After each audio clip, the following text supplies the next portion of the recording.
Ito ang building ng Silandin. Building ng Silandin. Gawa siya ng DMCI. Gawa ng DCMI. Tapos ang taas 42 stories. May sarili siyang pool. Basketball court. Basketball court. Kompleto. May playground. May cottage din sila. Ano, mga cottage nila. May mga cottage. Tapos may swimming pool din. Ayan, swimming pool. Ayan, swimming pool pambata.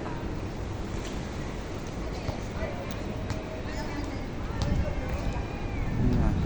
Tapos doon may pangmatanda din. Ayan, may pangmatanda doon. Malalim yan, swimming pool nila. Ayan. Ang galing ng gumawa ng building ng ano, DMCI. Tapos dito may playground din ng mga bata dito. Puntahan natin.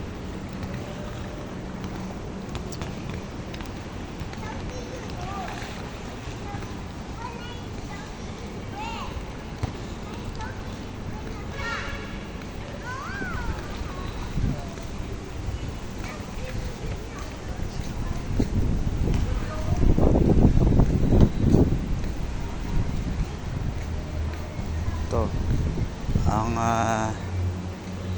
pang may palaruan ng mga bata din dito, tsaka may half court basketball. Ito mayroon siyang pang bata. Ito pinaka-hallway nila sa ground floor. May pahingahan siya dyan, mga ipuntahan natin. Ito yung mga pang bata, may half court din siya. Tapos may gym siya. Gym niya. Ito gym niya, gym. Kaso walang tao, sarado. Gym nila to. Yung gym yan, dyan. Kaso sarado, hindi natin makita sa loob. Ayan, gym yan, Yan, gym yan. Dyan. Tapos dito, punta natin sa likod.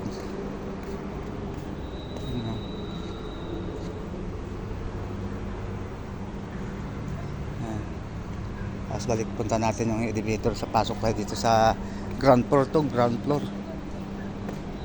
Punta dito sa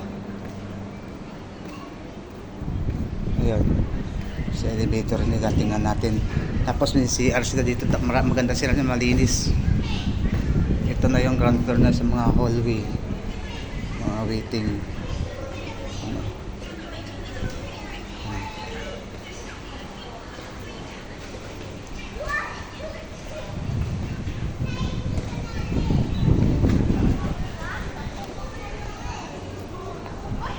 Yan, elevator nila, ang dami. Isa, dalawa, tatlo, apat, lima kabilang, bali 10. Yan, yung elevator nila, 10 yan, elevator.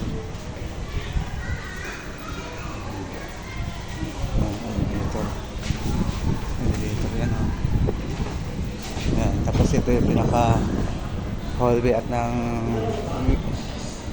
waiting seat nila, pinaka hallway, waiting area nila. Ito dito, waiting area nila.